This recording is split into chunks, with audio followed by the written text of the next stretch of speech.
లక్షల కోట్లట, 3 లక్షల కోట్లు. తెలంగాణ రైజింగ్ గ్లోబల్ సమ్మిట్లో పెట్టుబడులకు 50 కంపెనీలు సిద్ధం. మరి ఇప్పుడు ఈ 3 లక్షల కోట్ల రూపాయలు ఎవరెవరు ఏ కంపెనీ పెట్టబోతుందో చూడాలి. మరి రాష్ట్రంలో పెట్టుబడులు పెట్టకపోతే నష్టపోతామన్న భావన పెట్టుబడిదారుల్లో కల్పించేలా సమ్మిట్ నిర్వహణ. ఇప్పటికే 14 కంపెనీలు లక్ష కోట్ల పెట్టుబడులపై అవగాహన. తాజాగా మరో 36 సంస్థలతో చర్చలు కొలిక్కి మొత్తంగా 3 లక్షల కోట్ల వరకు పెట్టుబడులు చేరే ఛాన్స్. భూ కేటాయింపులపై మాత్రం డిపిఆర్ ఇచ్చాకే నిర్ణయం. ఒప్పందాల పూర్తి అనంతరం 4th సిటీ పరుగులు. వెల్లువెత్తుతున్న ఉద్యోగ ఉపాధి అవకాశాలు. సమ్మిట్ ప్రాంగణంలో తెలంగాణ తల్లి విగ్రహం ఏర్పాటు చేయాలని ముఖ్యమంత్రి రేవంత్ ఆదేశం. సదస్సు ఏర్పాటును పరిశీలించిన ముఖ్యమంత్రి. అండ్ కార్బన్ క్రెడిట్ వ్యాపారానికి ప్రభుత్వం డివిజన్ డాక్యుమెంట్ అంట. సో 3 లక్షల కోట్ల పెట్టుబడులు ఈ యొక్క తెలంగాణ రైజింగ్ గ్లోబల్ సదస్సులో పెట్టుబడిదారులు దీంట్లో తెలంగాణలో పెట్టుబడి పెట్టేందుకు అవకాశం ఉన్నది అనేది వీళ్ళు చెప్తా ఉన్నారు. సో ఎట్లా ఉంటుంది, కేవలం అంకెల గారడి మాత్రమేనా, నిజంగా పెట్టుబడులకి అవకాశం ఉంటుందా? చూద్దాం భవిష్యత్తులో ఏం జరగబోతా ఉన్నది. 500 ఎకరాల్లో సమ్మిట్, 2000 మంది కూర్చునేలా ప్రారంభ వేదిక. ప్యానెల్ చర్చల కోసం 6 సెషన్ హాల్లు, సీఎం ప్రముఖుల కోసం ఎంఐఎంపీ హాల్, వివిధ పథకాల ప్రదర్శనకు వీడియో టన్నెల్, 10,000 మంది పోలీసులతో భద్రత, అడుగడుగున సీసీ కెమెరాలతో నిఘా. అలాగే ప్రపంచ దృష్టిని ఆకర్షించేలా 44 దేశాల నుంచి ప్రతినిధులు రాక, వివిధ అంశాలపై 27 సెషన్లలో చర్చలు. రేపు సదస్సును ప్రారంభించనున్న గవర్నర్ మీడియాతో ఉప ముఖ్యమంత్రి భట్టి చెప్తా ఉన్నాడు. అతిథులకు స్వాగతం పలికేందుకు ఒక రోబో చూడొచ్చు. అంటే రోబోని ఎందుకు పెట్టాలంటే టెక్నాలజీని చూపెట్టుకోవడం కోసం. సో ఇదంతా కూడా వచ్చేటువంటి వివిధ దేశాల నుంచి వచ్చేటువంటి చాలా ప్రముఖులు ఉంటారు కాబట్టి కొంత వీటిని చూస్తే, ఈ టెక్నాలజీని కూడా చూస్తే కొంత వాళ్ళు ఫీల్ అయ్యేటువంటి అవకాశం కూడా కనబడుతుంది. కాబట్టి రోబోని స్వాగతం పలుకుతుందట. దీన్ని కూడా ఒకసారి చూసేటువంటి ప్రయత్నం చేద్దాం ఈ వార్తని.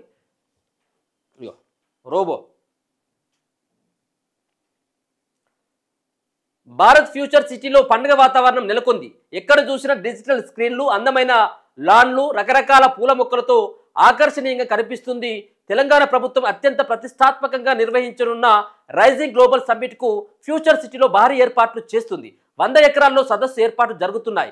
4 చోట్ల పార్కింగ్ స్లాట్లను కూడా కలుపుకుంటే మొత్తం 500 ఎకరాల భూమిని సమ్మిట్ కోసం వినియోగిస్తున్నట్టు తెలుస్తుంది. ఈ నెల 8న మధ్యాహ్నం వరకల్లా ఏర్పాట్లన్నీ పూర్తవుతాయని అధికారులు చెబుతున్నారు. దానికంటే ముందుగా 7న ఏర్పాట్లను పరిశీలించడానికి డ్రై రన్ను నిర్వహించనున్నారు. దేశ విదేశాల నుంచి 2000 మందికి పైగా ప్రముఖులు, ప్రతినిధులు, దేశాల రాయబారులు, పారిశ్రామికవేత్తలు, కంపెనీల చైర్మన్లు, ఎండీలు, సీఈఓలు, మంత్రులు, అధికారులు, వివిధ రంగాల నిపుణులు హాజరవుతున్నందున ప్రభుత్వం పకడ్బందీ ఏర్పాట్లు చేస్తుంది. ప్రారంభ వేదికపై 2000 మందికి పైగా ప్రతినిధులు కూర్చునేలా సిట్టింగ్ ఏర్పాట్లు చేశారు. సీఎం, మంత్రులు, అలాగే విదేశీ ప్రతినిధులు, ప్రముఖ పారిశ్రామికవేత్తలు వంటి వివిఐపీలకు డిన్నర్ కోసం సేద తీరేందుకు మోస్ట్ ఇంపార్టెంట్ పర్సన్ అంటే ఎంఐపీ హాల్ను ఏర్పాటు చేశారు. ఇక్కడ భారీ భద్రత కూడా ఏర్పాటు చేశారు. ఇక వీడియో టన్నెల్, వీడియో టవర్లు, ప్రధాన వేదిక వద్ద వీడియో టన్నెల్ ఏర్పాటు చేశారు. టన్నెల్లోకి ప్రవేశిస్తుండగా ఇరువైపులా భారీ స్క్రీన్లు కనిపిస్తాయి. వీటిపై ప్రభుత్వ, ప్రైవేట్ ప్రాజెక్టుల స్కీములు, ఇతర కార్యక్రమాలు ప్రదర్శితమవుతాయి. దీని పక్కనే వీడియో టవర్లను ఏర్పాటు చేశారు. వీటిపై ఉన్న స్క్రీన్లపై కూడా ప్రభుత్వ పథకాలు, ఇతర ప్రాజెక్టుల వివరాలు ప్రదర్శిస్తారు. భారీ ఎగ్జిబిషన్ ఏర్పాటు చేస్తారు. 22 ప్రభుత్వ శాఖల స్టాళ్లు, ప్రైవేటు సంస్థల స్టాళ్లను కూడా ఏర్పాటు చేస్తున్నారు. 9న సదస్సు ముగిసిన తర్వాత 10 నుంచి 13వ తేదీ వరకు సాధారణ ప్రజలు ఎగ్జిబిషన్ వీక్షించడానికి అనుమతిస్తారు. ప్రధాన వేదిక వెనుక గాలాడీలను ఏర్పాటు చేస్తున్నారు. ఇక్కడే ప్రముఖ సంగీత దర్శకుడు కీరవాణి సంగీతం కచేరీతో పాటు వివిధ సంస్కృతి కార్యక్రమాలు జరుగుతాయి. ఇంటర్నెట్, వైఫై సౌకర్యం కూడా కల్పిస్తావు. ఇక చూడు, ఇక భారీ స్క్రీన్లు ఇట్లా ఉంటాయి అన్నట్టు స్క్రీన్లు, అటువైపు ఇటువైపు. మనం చాలా ఇది వేరే సంబంధించినటువంటి దేశాలలో చూస్తూ ఉంటాం ఇటువంటి ఆహ్వానాలన్నీ కూడా. ఈసారి ఎల్ఈడీలు ఇదంతా కూడా 3 అంచెల ప్రధాన ప్రవేశం వీటి నుంచే పోతా ఉంటే ఇక్కడ ప్రభుత్వానికి సంబంధించినటువంటి పథకాలు కానీ వివిధ వాటి అన్ని కూడా ప్రదర్శిస్తారట. ఇక్కడ 3 అంచెల భద్రత వలయం. సమ్మిట్కు హాజరవుతున్న ప్రతినిధుల భద్రత పట్ల పోలీస్ శాఖ ప్రత్యేక దృష్టి పెట్టింది. సమ్మిట్ జరగనున్న ప్రదేశంలో 3 అంచెల భద్రత వలయాన్ని ఏర్పాటు చేస్తున్నది. 44 దేశాల నుంచి వస్తున్న విదేశీ ప్రతినిధులు, దేశంలోని వివిధ రాష్ట్రాల నుంచి వస్తున్న ప్రతినిధులు బస చేస్తున్న హోటళ్లు, అతిథి గృహాల వద్ద సాయుధ పోలీసు బలగాలను మోహరించారు. ఆదివారం సాయంత్రం నుంచి ప్రతినిధులు బస చేసే ప్రదేశాలు, వారు ఫ్యూచర్ సిటీకి వెళ్లే మార్గాల్లో డ్రెస్ రిహార్సల్స్ నిర్వహిస్తున్నారు. అతిథులు హైదరాబాద్కు వచ్చినప్పటి నుంచి వారు బస చేసిన ప్రదేశాలు, ఫ్యూచర్ సిటీకి వెళ్లే రహదారుల్లో పూర్తిగా సీసీ కెమెరాలు నిఘా ఏర్పాటు చేశారు. కేవలం ఫ్యూచర్ సిటీలోనే 1000కి పైగా కెమెరాలను కంట్రోల్ రూమ్తో అనుసంధానం కూడా చేసిందట. ఇక సమ్మిట్లో 27 అంశాలపైన చర్చ జరగబోతా ఉన్నది.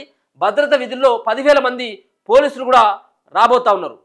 దాదాపు 10,000 మంది పోలీసులు సమ్మిట్కు సంబంధించిన భద్రత విధుల్లో నిమగ్నం అవుతున్నారని, వీరికి అదనంగా మరో 1000 మంది ట్రాఫిక్ పోలీసులు పనిచేస్తారని, ట్రాఫిక్ మార్షల్స్తో పాటు గ్రే హౌండ్స్, అలాగే క్విక్ రెస్పాన్స్ టీం, అలాగే తెలంగాణ ప్రత్యేక పోలీసు బలగాలు 3వ భద్రతా వలయంలో ఉంటారని డీజీపీ శివధర్ రెడ్డి తెలిపారు. 2వ వలయంలో సీనియర్ ఇన్స్పెక్టర్లు, సబ్ ఇన్స్పెక్టర్లు, క్రైమ్ బృందాలు, అలాగే సాయుధ పోలీసులు ఉంటారని చెప్పారు. తొలి వలయంలో సాయుధ పోలీసులు అడుగడుగున మోహరిస్తారని, సీసీ కెమెరాల నిఘా ఉంటుందని, సీనియర్ అధికారులంతా అక్కడే ఉంటారని పేర్కొన్నారు. భద్రత ఏర్పాట్లు కట్టుదిట్టం చేశామని, అనుక్షణం పర్యవేక్షణ కొనసాగుతుందని ఆయన వివరించడం జరిగింది. ఆరంభ వేడుకలో ఆర్థిక పారిశ్రామికవేత్తల ప్రసంగం ఉండబోతా ఉందట. తెలంగాణ రైజింగ్ గ్లోబల్ సమ్మిట్ ఆరంభ వేడుకల్లో ప్రముఖ ఆర్థిక పారిశ్రామికవేత్తలు ప్రసంగించనున్నారు. నోబెల్ బహుమతి గ్రహీత ప్రముఖ ఆర్థికవేత్త Abhijit Banerjee, world economic summit CEO Jeremy Jurgens, ఆయన నోబెల్ శాంతి బహుమతి గ్రహీత Kailash Satyarthi, Trump media technology group CEO Eric Swider, అలాగే Biocon limited executive chairperson Kiran Mazumdar Shaw, ఆయన సమ్మిట్ ఆరంభ వేడుకల్లో వీళ్ళందరూ కూడా ప్రసంగించబోతా ఉన్నారు. సమ్మిట్ ప్రాంగణంలో తెలంగాణ తల్లి విగ్రహం ఏర్పాటు చేస్తూ ఉన్నారట.